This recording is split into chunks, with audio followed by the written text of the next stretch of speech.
Doing this morning? Good. I'm told you have your own diet, right? Yes. As a matter of fact, for the longest time, I got to 305 pounds a couple of years ago. And, you know how you go on the internet and you get confused about what is and what isn't good for you. Yeah. So I kind of like tried to sift through all the nonsense, and what I came up with was in the morning I would have like half a cup of skim milk and some of that Fiber One cereal, right? Okay. I'd have a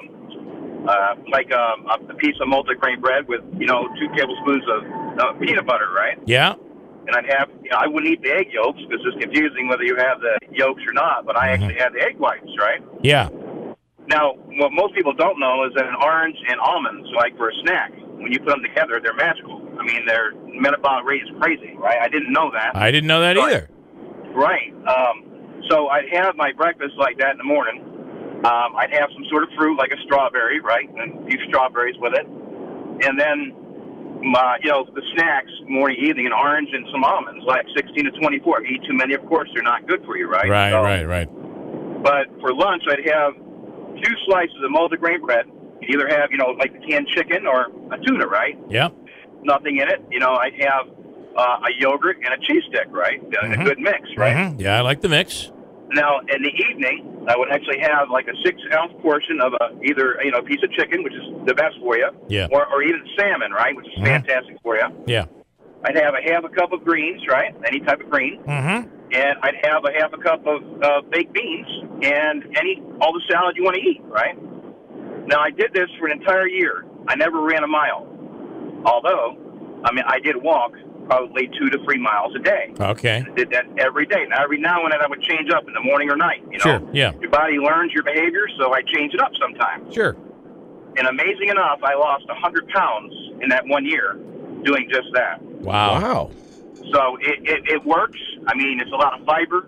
You may find yourself, your body getting used to the change in the fiber, but fiber really doesn't hurt you, if anything, it helps you. Well, it helps you in many other ways too. Yeah.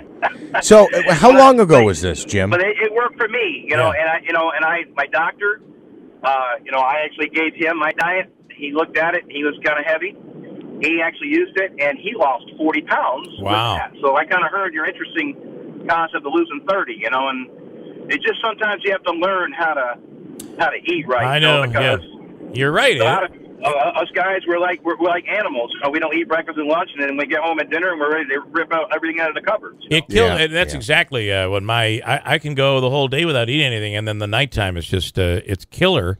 And you're gaining weight, you're gaining cholesterol and all that stuff. So, Jim, the proportions are good though, because it all comes out to be when you do the math. You got your carbs and your fat. You got to have some fat and your protein. When you get the right mix. And drink plenty of water because you always got to keep your body flush, right? You always got to keep water in you, Yeah, Jim, how did you handle going out to dinner? Well, you know what was interesting is that it's a discipline. I'll tell you what I did too. I'm a Doritos kind of guy, right? I used to love Doritos, right? Yeah. My first test was to put a bag of Doritos and buy them and put them in the refrigerator and see how long I could go without opening up that bag. Yeah.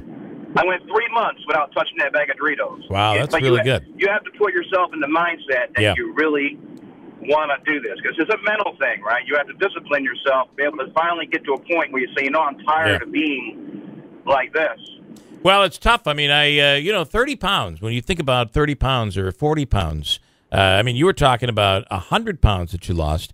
For me, I'm looking at the 30, 35 pounds. But that's a lot of weight to be carrying around. 35 pounds is a lot of weight to carry around. Yeah. Well, the key too, Bill, is that how you have how you got to do your calorie count, right? Yes. And how you balance, like how much you weigh as opposed to how many calories you can eat before you have a deficit, right? Sure. Yeah. So the biggest mistake a lot of people make, right, is that when they first start losing weight, they think that they have to actually eat the same amount of calories. And they don't actually, adjust for the amount of weight they're currently at. Right. Just because you're at that weight, you have to work harder to lose more when you're smaller, right? Yeah. But if you have a goal of 30 pounds, right, and you know that you're going to try to do everything you can to get to that goal, you just have to be able to actually consciously always readjust, where you are. Because there's a chart that will show you about where you really need to be, right? Sure. Yeah. As long as you're actually looking at that, like say now you're 250 pounds, right? you may be able to eat maybe over 2,000 calories in a day and still create a deficit. Right. But as you get smaller, right, the numbers got to go down. Readjust that. Right. You know? All right, good. So you should write a book. I bought one for $9.99. I mean, I'd buy your book, Jim. I would buy your book. Jim, can I ask you two questions? One, where are you today? How are you today? You said you got down to about 200 pounds. Well, you know, it's. I'll be honest with you, it's a battle. I mean, it is. You gain some weight, you lose some weight. I got married not too long ago, so you know, and it's always a battle, Bill. Yeah. I mean, you just have to kind of keep going. I'm doing okay. I mean, I gained a few pounds, but then I also know how to get back to that exact point. So yeah. It's just a matter of having the knowledge, right, of knowing what you can and can't do. And then, you know, Christmas is tough, you know. Sure, all those holidays, yeah. All right. And then, Jim, here's my other question. I just got to ask this because you touched on something. I think a lot of people go through this. You read online one day that this is good for you, it's going to help you lose weight, and the next day you find out it's the reason you're going to have a heart attack. When you talk about salmon, I love salmon. But then I read that, like, unless you get it fresh, like from the ocean, that salmon raised on farms gets fed some corn stuff, and it's actually worse for you than eating hamburger. What kind of salmon were you eating? Where'd you get it from? I mean, I'll be honest with you. And I went. I mean, believe it or not, I go to the WalMarts or you know, they have the frozen the portions, right? They're already portioned, right? Yep. And I used to try to get Alaska king salmon. I will tell you that Hannaford's, I used to go up and get the fresh salmon at times. Yeah.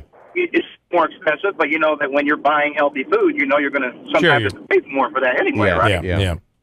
So, you know, but what's interesting is, though, that when you make a list of all the things you're going to need for that given time frame, and you can always change up the things that you want, right? You don't always have to have salmon, right?